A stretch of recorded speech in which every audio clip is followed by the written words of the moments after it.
I'm a huge horror movie buff. I often watch them as a means to test my mettle, to see how much intense fear I can withstand. When I was little, I wasn't allowed to watch most horror films. So when other kids would describe stuff like Jason and Freddy Krueger to me, the images that came to my mind were a lot more insane than what I actually saw years later. That being said, there are a small handful of films that legitimately scared me. First of all, I should premise that I don't believe in the supernatural. So films like The Conjuring, Ju-on, or The Exorcist did not make my list. Here are my top 5 movies that actually scared me. Number 5, Candyman. Ever find yourself in the wrong part of town? It can be especially unnerving when you don't look like the locals. That's the feeling Candyman reminded me of. You might point out that I said I wasn't going to include anything supernatural on this list. So why this? Well, the Candyman has his own imposing presence, a towering 7-foot-tall man with a hook hand and bees that fly out of his mouth. The real scary aspect is the location, Cabrini Green. Although Cabrini Green has gentrified considerably since, neighborhoods similar to the one in Candyman still exist to some extent. Think of the worst-case scenario of Detroit or Compton. Neighborhoods referred to as Dodge City, from the excess of bullets that fly each day and night. Some others are even referred to as no zones. No zones are neighborhoods so bad that even the cops avoid it. Cabrini Green is definitely the last type of neighborhood. In the film, a skeptic tries to prove the urban legend of the Candyman false, and it is unclear whether or not the monster actually exists, or if the rumor was spread to keep people away. As the film progresses, surprising revelations are made, but my biggest revelation from watching it was that I don't ever want to be in that kind of neighborhood. Number 4, we need to talk about Kevin. Ever think about having kids? After seeing We Need to Talk About Kevin, most people will definitely think twice before bringing a child into this world. In the film, a mother named Ava is wrought with guilt over an event that has happened. The film recalls the upbringing of a young sociopath named Kevin, from his birth to his teens. Many could argue that the film is a spiritual sequel to Rosemary's Baby, or a more realistic interpretation of The Omen. I'm sure most of you listening have some oddity that is a proud part of your individuality, but hopefully nothing so bad your parents abandoned you at the airport or set you up in a foster home. We Need to Talk About Kevin asks whether or not a child's upbringing is the cause of abhorrent behavior when they get older. In other words, the film is an exploration of an age-old question of nature versus nurture. By the end of the movie, the question is still up for debate.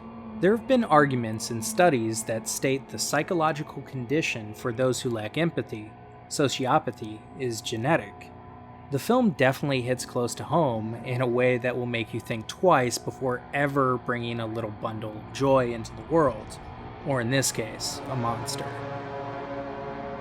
Number 3, Contagion.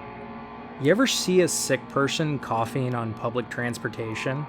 Next, maybe you pay attention to how many things they touch. If that doesn't give you some unease now, wait until you see Contagion. Acclaimed director Steven Soderbergh decided to make a realistic horror film about a pandemic. Sorry, zombie fans, no walkers are roaming about in this film. Instead, we have a clinically and scientifically plausible outlook on what might happen if a new and deadly virus broke out in the modern world.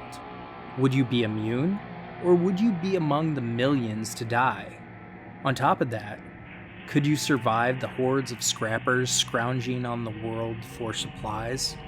Contagion might not be the first film that comes up into your mind when you think of scary movies. But believe me, the film delivers a truly terrifying view of a pandemic. If you're skeptical, I encourage you to read what some of the top scientists had to say about the plausibility of the scenarios in Contagion. Number 2. A Serbian film. Trying to find work when you're unemployed sucks. Trying to find work in the film industry sucks even more. So, when a job offer comes around that sounds too good to be true, what do? Most likely take it. Just like anyone struggling to make ends meet. In the film, Milos is an aging porn star who gets offered one last job, a crazy art film that takes pride in its realism. While the film is extreme, I find the subtext even more fascinating. It is a war film deprived of the satisfaction of brutal, glorified battle scenes like Saving Private Ryan or Apocalypse Now. It is about the subjective experience that the Serbian people faced, mostly during the 90s through the 2000s. Now, what about the film scares me?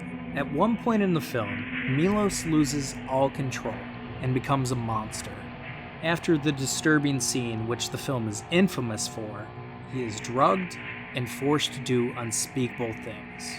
Growing up, I have always had the fear that I would somehow lose control and hurt someone that I cared about. Perhaps that is a rather common fear, as it has been emphasized in films like The Fly or An American Werewolf in London, and even some of the most conventional blockbusters like The Avengers: Age of Ultron. Serbian film is not for everyone. In fact, due to its content, it's rare to find anyone to get through the movie to appreciate what the film is expressing. Perhaps it's too good of a horror film, but for me, it's a film that chills me to my core. Before we get to the number 1 movie that actually scared me, here are some honorable mentions. Midnight Express, Cannibal Holocaust, Martyrs, Antichrist. And for the number 1 movie that actually scared me, Salo, or The 120 Days of Sodom. Perhaps it's no coincidence that the film that scares me the most was based on a book written by a man from which the word sadism is derived, the Marquis de Sade. He was a French writer who wrote his works within the walls of an insane asylum. The film follows prisoners of war as they were brought to the estate by the highest Italian officials, where they are subject to torture, degradation, rape, and execution. The film is split up into 4 chapters. The 4 chapters are based on 4 circles that are heavily inspired by Dante's Inferno: the Anti-Inferno, the Circle of Manias, the Circle of Shit, and the Circle of Blood. And as those titles suggest, circumstances only get worse as the film progresses. If I must be honest, Salo is the only film ever to give me multiple nightmares. Salo is definitely a film that you want to watch alone, if you can stomach it. I will tell you it's no Hostel or Saw, if that's your reference for extreme horror. Again, don't feel bad if the film is beyond your capacity to stomach, as it is both disgusting and horrifying. What film scared you as an adult? If I receive enough comments, I'll make a separate list just for the viewers. If you enjoyed this, please like and subscribe for more. And thanks for watching.